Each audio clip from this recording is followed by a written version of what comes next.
Start. अब नई शिक्षा नीति के आलोक में राष्ट्रीय पाठ्यचर्या प्रारूप यानी एनसीएफ की घोषणा भी कर दी गई है, मगर 3 साल बाद भी नई शिक्षा नीति सभी राज्यों में लागू नहीं हो पाई है। इसे लेकर राज्यों के अपने दृष्टिकोण हैं, मगर इस बात को नज़रअंदाज नहीं किया जा सकता कि नई शिक्षा नीति तत्कालीन परिस्थितियों में एक नई व्यवस्था का प्रारूप पेश करती है जो देश की ज़रूरत है। शिक्षा समाज का वह आईना है जिसमें सूरत और सीरत दोनों को खूबसूरत बनाया जा सकता है। इसी सिद्धांत को व्यापकता देते हुए 2020 में नई शिक्षा नीति बनी, जिसमें कई सकारात्मक उद्देश्य शामिल किए गए।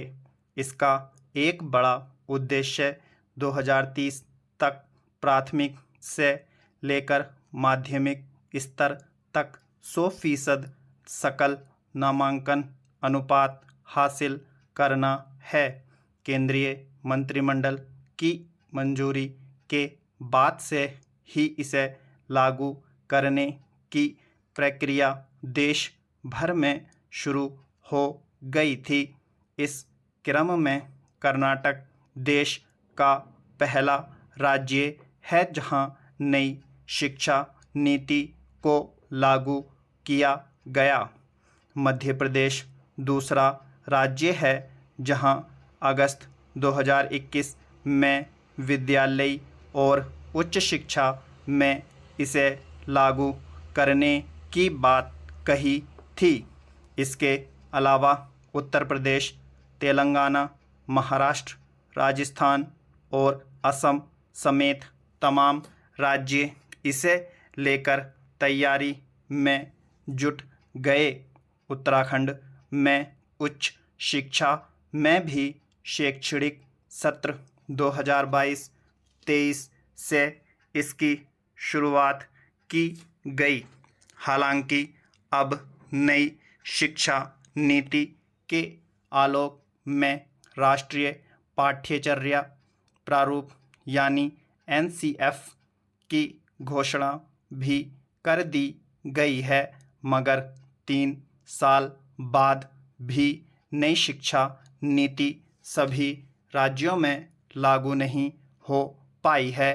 इसे लेकर राज्यों के अपने दृष्टिकोण हैं, मगर इस बात को नज़रअंदाज नहीं किया जा सकता कि नई शिक्षा नीति तत्कालीन परिस्थितियों में एक नई व्यवस्था का प्रारूप पेश करती है जो देश की ज़रूरत है।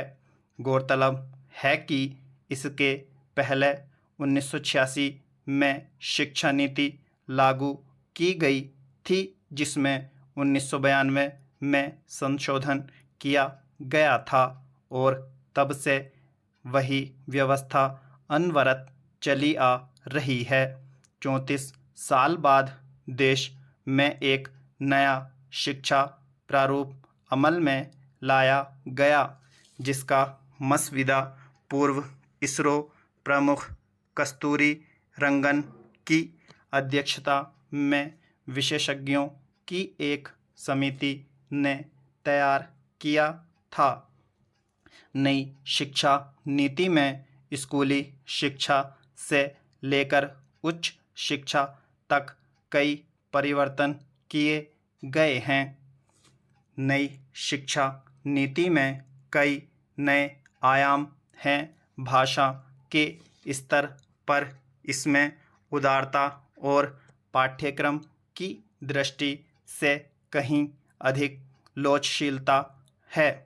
चरणबद्ध प्रक्रिया में देखें तो अब भारत में शिक्षा की शुरुआत आधार स्तर से शुरू होगी, जिसमें पहले 3 साल बच्चे आंगनवाड़ी में विद्यालय पूर्व की पढ़ाई करेंगे।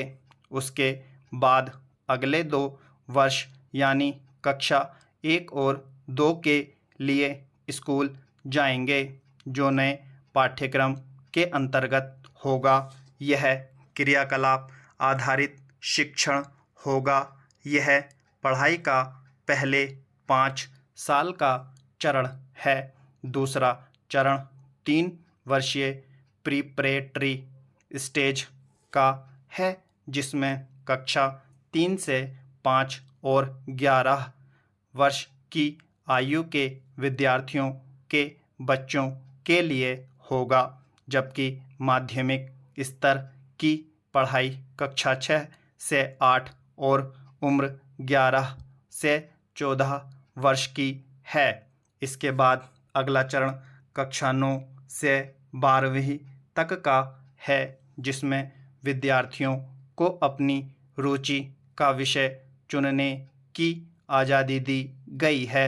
इसमें खास बात यह है कि 5वीं कक्षा तक मातृभाषा, स्थानीय या क्षेत्रीय भाषा में पढ़ाई का माध्यम रखने का प्रावधान है। विदेशी भाषा की पढ़ाई माध्यमिक स्तर पर करने का प्रावधान है, जिसे कक्षा 8 या उससे आगे भी बढ़ाया जा सकता है।